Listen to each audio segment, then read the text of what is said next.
Hello नमस्कार दोस्तों, इस वीडियो में आप लोग का बहुत बहुत स्वागत है। इस वीडियो में आप लोग के लिए Realme Buds 2 का 1.5 साल के बाद का एक्सपीरियंस, जो कि मेरे पास 1.5 साल से मैंने ऊपर यूज कर रखा है इस ईयरफोन को, और अभी भी वो ईयरफोन मेरे पास है। तो मैं इसका उपयोग कर रहा हूँ डेली बेसिस पे, कभी म्यूजिक सुनने के लिए, कभी गेमिंग यूज करने के लिए, तो और काफ़ी कंप्यूटर में यूज करने के लिए।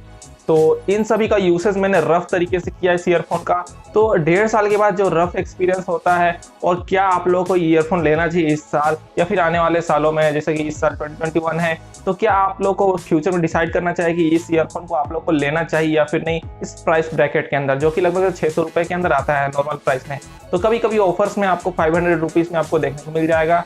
तो अगर आप चाहते हैं इसे परचेज करना, तो सबसे पहले तो इस ईयरफोन के बारे में आपको सारे डिमेरिट्स और मेरिट्स जान लीजिए इस वीडियो में, जो कि मेरे तरफ से मैंने एक्सपीरियंस किया है 1.5 साल की पीरियड टाइम में।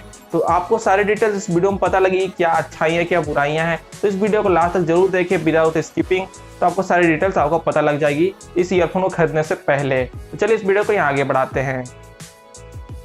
यही वो ईयरफोन है जिसका कि मैंने उपयोग किया है 1.5 सालों तक, और इसे और फ्यूचर में भी मैं इसे यूज करने वाला हूँ। तो देखना पड़ेगा कितना लंबे समय तक ये ईयरफोन टिकता है, कितने सालों तक, कितने महीनों तक, तो इसे यूज करने के बाद ही पता चलेगा। तो सबसे पहले तो मैं आपको इसके मेरिट्स और डिमेरिट्स के बारे में बता देता हूँ। तो सबसे पहले आपका इसमें मेरिट देखने को मिलेगा इसका जो ईयरबड्स है, जो कि काफी अच्छा है, काफी प्लास्टिक बिल्ड से काफी अच्छी तरह बिल्ड किया गया, काफी मजबूत है। और साथ साथ इसका जो ईयरबड्स है वो 45 डिग्री पे एंगल पे टिल्टेड है, जिसके की वजह से आपका जो कानों में परफेक्ट फिटिंग है और कंफर्टेबलनेस है वो काफ़ी अच्छा हो जाता है। तो आपको कोई इसकी वजह से, ये लाइट वेट है प्लास्टिक की वजह से, जिसकी वजह से आपको कानों में कोई प्रॉब्लम नहीं होगी कि आपका भारी हो गया, गिर गया, कान से निकल गया ये ईयरफोन, तो आपको कोई दिक्कत होने वाली नहीं है। और साथ साथ इसके अंदर आपको जो मैग्नेटिक ईयर टिप्स दी गई है, जिसकी वजह से आप जो लेफ्ट और राइट वाला ईयर बड्स है वो एक जगह आप ऑर्गेनाइज करके रख सकते हैं। तो ये मुझे काफ़ी अच्छा लगा ये इस फीचर का इस Realme Buds 2 के अंदर। और इसके कुछ और मेरिट्स की बात कर लेता हूँ, वो मैं आपको दिखा देता हूँ। इसका जो बटन है, टैक्टाइल फीडबैक आपको देखने को मिलता है, जो कि काफ़ी अच्छा है। और इतने समय के बाद भी इसका जो साइड वाला साइड है, वहाँ कहीं से भी वायर आपका डैमेज नहीं हुआ है।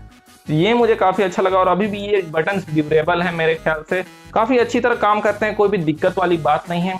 और इसके साथ साथ एक और इसमें मेरिट्स आपको देखने को मिलेगी 3.5mm जैक की। तो ये मुझे काफ़ी सरप्राइजिंग लगा, क्योंकि इसका जो स्ट्रेट टाइप है ये मुझे काफ़ी चिंतित में डाल रहा था, क्योंकि ये जो स्ट्रेट टाइप है ये काफ़ी हद तक उतना ड्यूरेबल होता नहीं है, लेकिन इसका जो बिल्ड क्वालिटी है स्ट्रेट टाइप में भी वो काफ़ी अच्छा देखने को मिलता है। तो मुझे लगा था कि एल शेप्ड वाला जो ईयरफोन होते हैं, जो 3.5mm ऑडियो जैक होता है, वो काफ़ी हद तक ड्यूरेबल तो होता ही है, लेकिन उसी की वजह से मुझे शंका में था कि ये जो straight type 3.5mm audio Jack है वो कितना ड्यूरेबल होगा। क्योंकि अगर आप पॉकेट में ईयरफोन फ़ोन डाल के ईयरफोन प्लग इन करके आप गाना सुनते सुनते जॉगिंग करते हैं, या फिर कहीं पर आप बैठे हुए होते हैं, तो जो आपका ये 3.5mm जैक है वो आपका कहीं ना कहीं थोड़ा सा मुड़ जाता होगा पॉकेट में, जिसकी वजह से इसका ड्यूरेबिलिटी पे क्वेश्चन उठना चाहिए। लेकिन इतने समय के बावजूद मैंने कितने ट्रैवल किए, कितने एक्सरसाइजेस भी किए, लेकिन कोई भी यहाँ पर मुझे इश्यूज देखने को नहीं मिली। कभी कभी तो मैं गाना सुनते सुनते पॉकेट में ही यहाँ पर सो जाता था, तो उसके बावजूद भी ये जो आपका स्ट्रेट टाइप है वो काफ़ी लंबे समय तक आपका टिका रहा। तो ये मुझे काफ़ी प्लस पॉइंट लगा। तो ये आपको नोटिस करने वाली बात है इस ईयरफोन के अंदर। और इसमें कुछ डिमेरिट्स वगैरह के बारे में बात करता हूँ थोड़ी देर में। तो इसका जो आखिरी मेरिट है वो आप देख लीजिए। इसका तो साउंड क्वालिटी काफ़ी अच्छा है, और प्लस का जो केबल ऑर्गेनाइजर है वो काफ़ी बेहतरीन है, अभी तक टिक गया काफ़ी लंबे समय तक, जिसकी वजह से जो आपका केबल मैनेजमेंट है काफ़ी अच्छा होगा। तो 1.5 सालों में मुझे कोई दिक्कत नहीं हुई। और इसका जो डीमेरिट्स है वो मैं आपको बता देता हूँ। तो इसका डीमेरिट्स इसका वायर क्वालिटी है। जी हाँ, आपको विश्वास नहीं होगा, वायर क्वालिटी। तो शुरू में जो इंप्रेशन आता है, जो आप नए नए लेते हैं, तो आपको लगता है कि इसका ईयरफोन का आपको वायर क्वालिटी काफ़ी बेहतरीन देखने को मिलता है। जी हाँ, ये सच बात है, आधा बात सच है, लेकिन आधा बात सच नहीं है।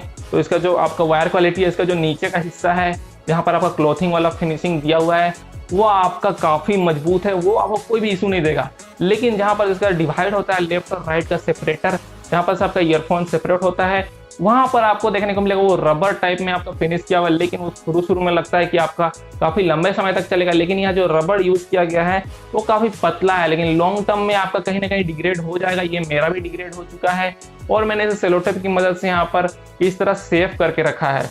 कहीं ये इसका जो अंदर का वायर वो साफ तो साफ दिखता है, कहीं ना कहीं फट भी सकता है। तो इसे आपको ध्यान वाली बात है। तो यहाँ आपको ध्यान में रखना होगा कि ईयरफोन का जो ऊपरी हिस्सा है उसका वायर आपका डैमेज ना हो, तो ये आपको ध्यान वाली बात रखनी होगी। तो यही वीडियो था जिसके अंदर मुझे बताने थे इस ईयरफोन का सारे डिटेल्स आपको क्या मेरिट्स और क्या डिमेरिट्स देखने को मिलती है। तो इस वीडियो को साथ साथ आपको थोड़ा मोड़ा तो आइडिया लग ही गया होगा कि आप लोगों के लिए बेस्ट है या फिर नहीं। बस का एक ही डिमेरिट्स है, वायर क्वालिटी और थोड़ा मोड़ा बेस इफेक्ट, क्योंकि जो अदर कंपटीटर है बोट बेस का उसमें थोड़ा ज्यादा बेस देखने को मिलता है थोड़ा सा, लेकिन इसमें है कि क्लियर बेस देखने को मिलता है, थोड़ा पंचियर बेस देखने को मिलता है। तो अगर आप बेस का फैन है तो आप दूसरे ईयरफोन की तरफ जा सकते हैं।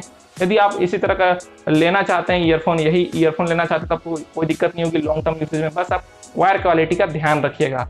चलिए इस वीडियो के लिए यहीं तक था, आप लोगों से अगले वीडियो में मुलाकात होगी। Till then be helpful and help others. Good bye.